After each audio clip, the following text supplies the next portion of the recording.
Hey everyone, welcome to Teachopedia.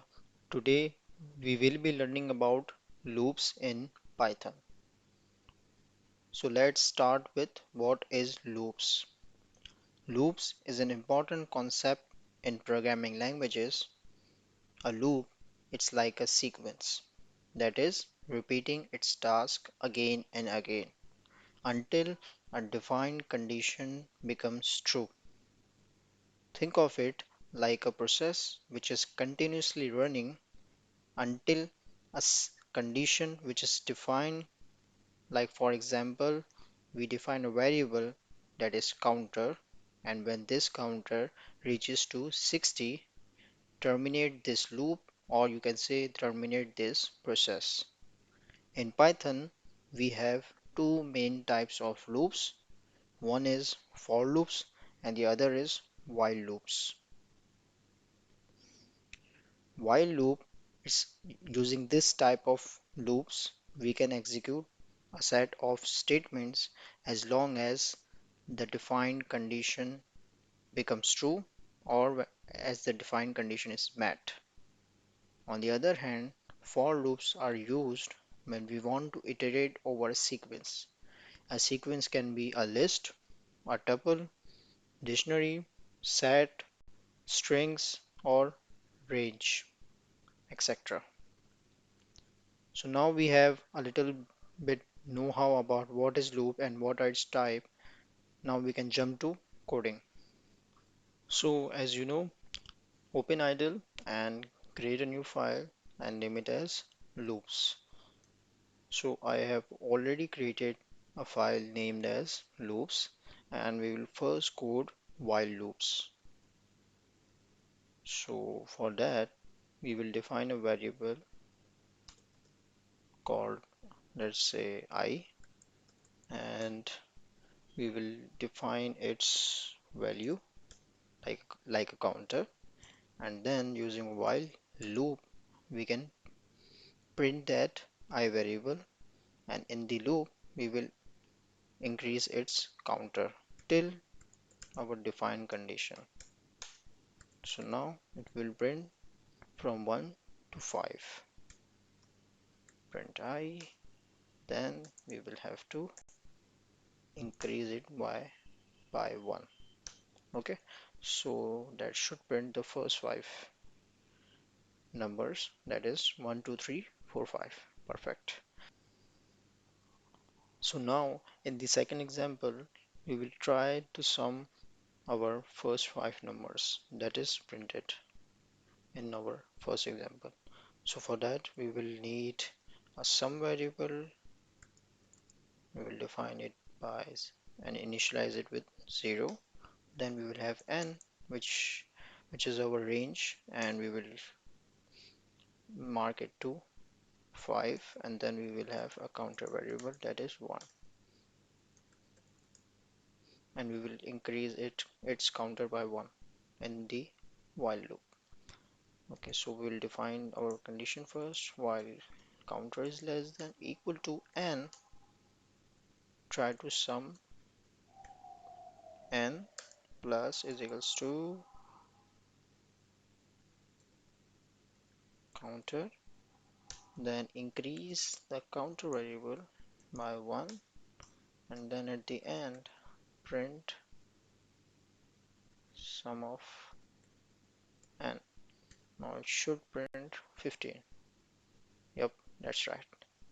So now in the third example we will define a list of fruits, let's say, and then we will use while loops to print the elements from that list. Okay, so we will first define fruit list, then we will define some elements: apple, grapes, orange. Then we will define a variable on ith. This will be our index, and then we will define our condition while I is less than length of fruit list.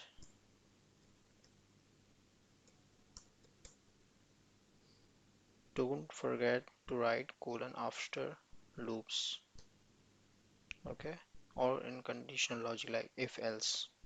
So we will first print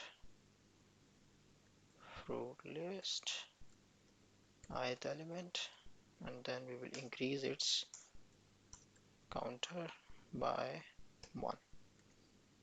Not should print the first 3 elements of our list. So that's a little bit of idea how to code while loops in Python. Now we will jump to for loops. So now we will work on for loops, and for that I already defined some list, tuple, sets and dictionary items so that we can just work on the for loops. So let's write for and then item in lst, that is our list, and that print our item. This will be exactly same in tuple and as well as in sets as well. So we will just change our variables car sets, okay, and let's print it out.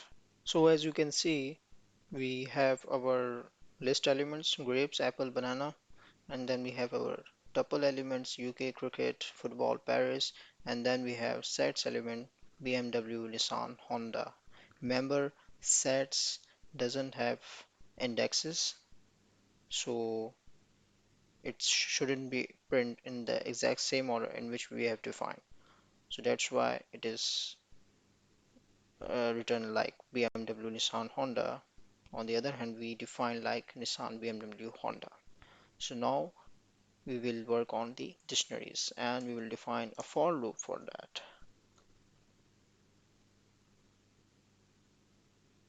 So in the dictionaries, we will use for key, we will first print our keys from dictionary.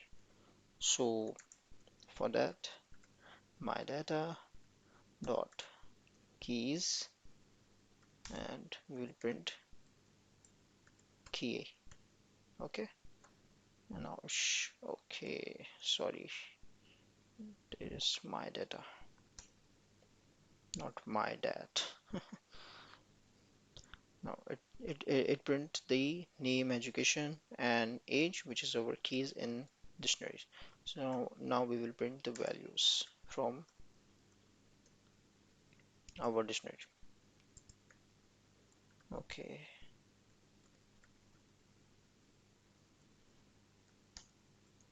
print values. Now it will print our values. So after that we will print both keys as well as values. So for that, key kv in my data dot items. Items function will help us in printing both key and value, and it will be very beneficial when we will work on and learn about the pandas library of Python. So we will cover in later lectures. So that's it for today's lecture and from loops in Python. I hope you found this lecture very useful. Try to implement the examples. I will mention my GitHub link. You can found all code from there. And don't forget to like, subscribe, and hit the bell icon and share it with others. Thank you so much.